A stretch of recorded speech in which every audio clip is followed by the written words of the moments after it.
Elden Ring, a game known for being possibly one of the best Souls games ever, winning countless awards and Game of the Year. Elden Ring! An amazing open world experience with countless bosses to discover and create your perfect build. Tackle many other challenges bosses in your quest to becoming the Elden Lord. But that's not all. With the release of the new DLC, the Shadow of the Erdtree, it's introduced so many more possibilities for players to explore, fight bosses, and experiment with new builds and weapons. And overall, having a really fun experience. At least, that's not what the Steam community is saying.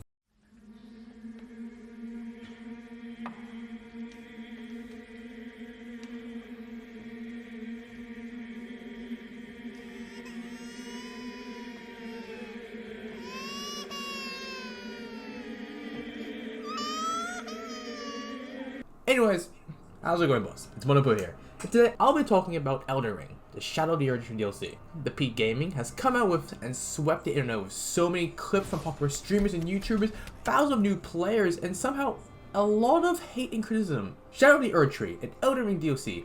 All I can say is this DLC is peak. It's peak gaming. DLC itself is basically Elden Ring 2, or like 1.5, I guess.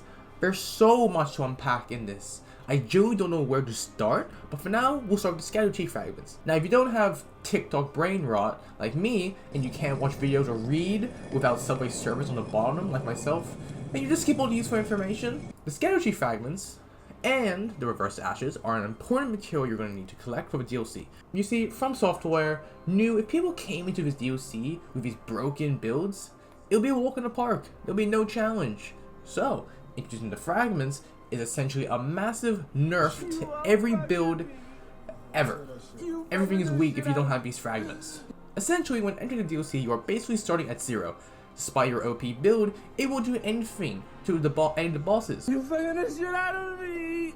Or even basic enemies. Your health sucks, your damage is shit, your summons and torrent even suck ass. One hit from an enemy and there goes basically more than half of your health. Sometimes even one-shotting you. You can literally die with probably one hit from an enemy hitting you with a fucking napkin. Essentially, collecting these and going to a site of grace allows you to enhance your character. Collect enough Erdtree Fragments and this will allow you to make your hits from enemies deal more damage like you normally would. With the Reverse Ashes, this will help give more damage to the summons and torrent. So they are getting bodied in a matter of seconds. The max level you can get is about level 20. So, good luck finding those motherfuckers. They're all scattered around this DLC. Getting this will give you the most potential for damage and health you're gonna need for this DLC. But remember, these are scattered around the map, so finding them won't be easy. But to help the newcomers, you can find them at Site of Grace with this marking thing. I actually don't remember what this is called. It will be on the screen what it's called. These guys with shiny pots on their heads, defeating specific bosses and random drops around the map if you explore enough. Speaking of the map, holy shit, is it big? Yeah, it's big. Not as big as the base game, but when you really explore and take it in, there's so much this DLC has to offer. So many hidden exploration areas, way to get to other parts of the map, hidden catacombs, caves, towns. There's so much to unpack about it. It takes me ages. Now, to quickly dive into the lore, and my good buddy Volts Inc. who will take over from here. Now, yes, I could have done this myself and googled the lore, but I'm pretty fucking lazy. And two, Volts knows a lot more than me. Like, a lot more when it comes to Souls games lore. I'm gonna let him explain it without any spoilers to the best we can do. And without further ado, here's old Mike Volts. Give me a brief summary about this mindfuck lore of the DLC.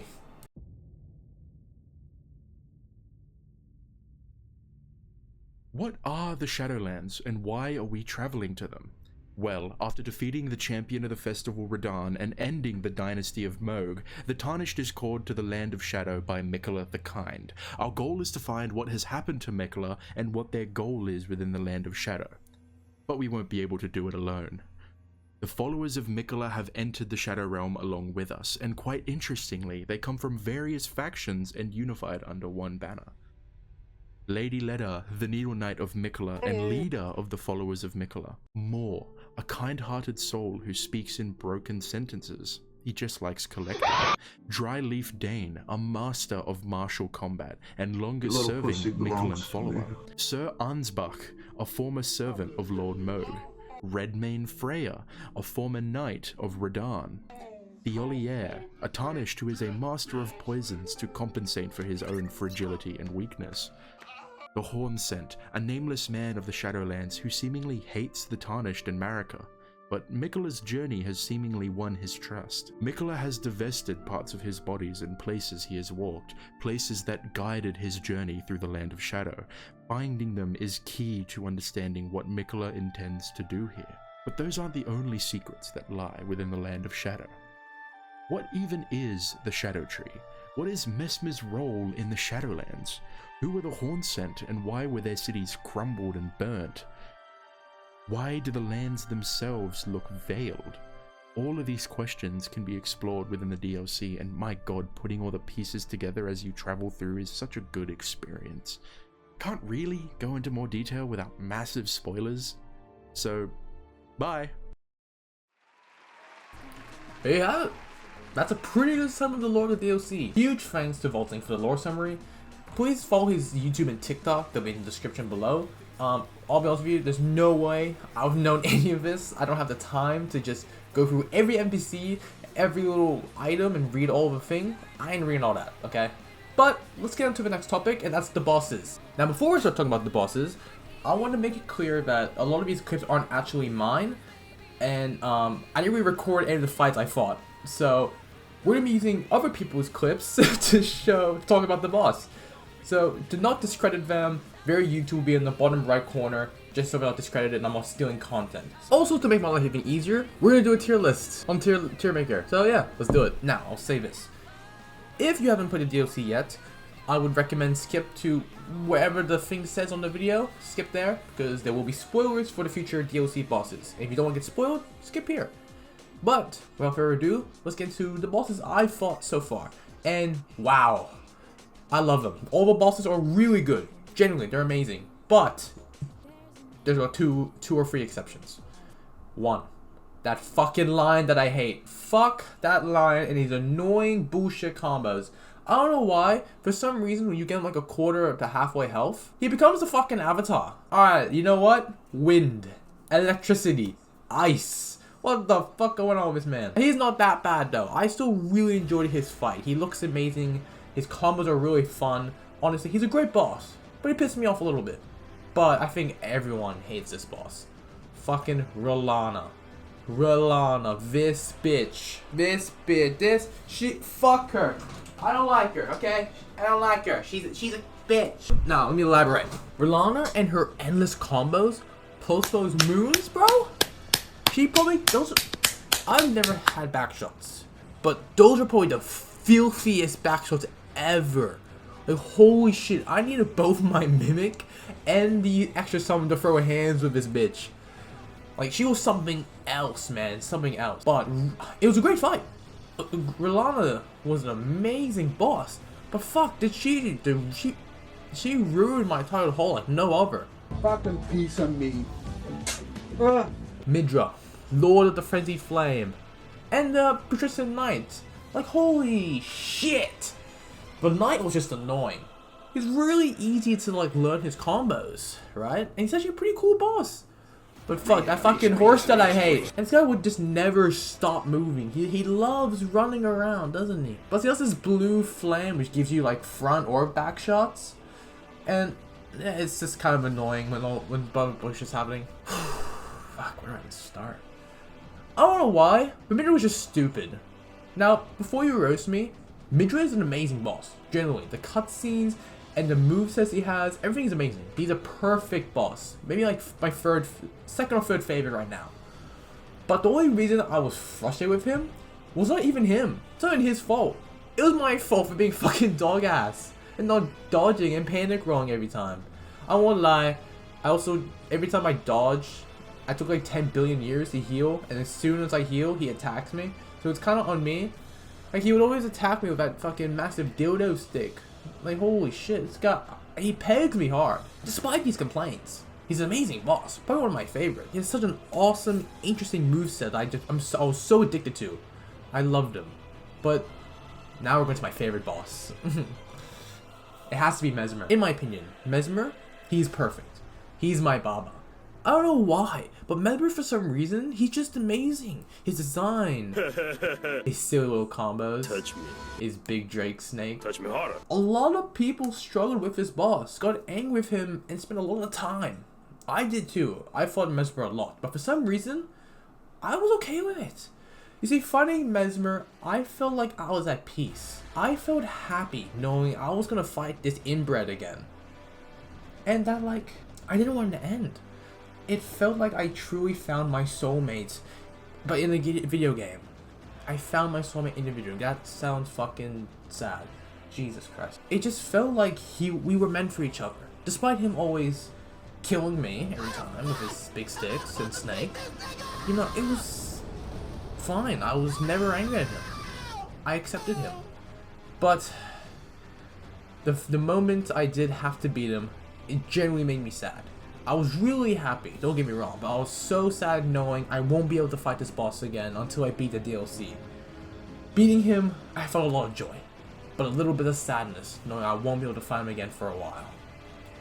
Well, that's enough glazing for Mesmer. Now the final bosses, or remembrance bosses. Now we have the Erdtree avatar and Romina. Now the avatar. Fuck you. Just fuck you. I don't know what else to say, to be honest. He was just annoying. Cool, he's cool. The 3 phases? God damn. Like, this guy fucking charged me. The Erdtree avatar in his 2nd phase, he charges at me like he's a pit bull and I'm a toddler. He's gonna rip my little, like, soft head open. Like, Jesus.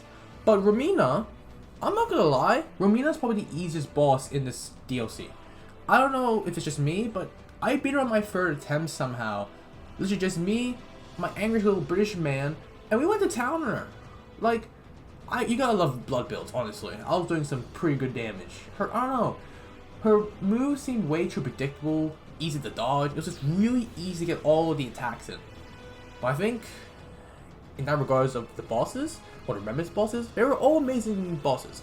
Definitely difficult after beating them. When recording this, I've actually already fought Commander, guys. Fuck him. No, actually fuck him. He sucks.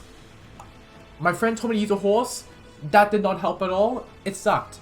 I tried to do it normally with a summon. I got ran by the pig. Fucking this hog rider head ass. He sucks. I don't like him. He's actually one of the boss I didn't really enjoy fighting. That's all we want. Plus his hitbox is kind of weird when you roll when he charges. I'm not sure if that's just me or I'm being a bitch, but he definitely had a problem. So, you know what I did? I got a little silly. I used Mog's weapon, got him maxed out as much as I can, went into the corner, and then grabbed his staff.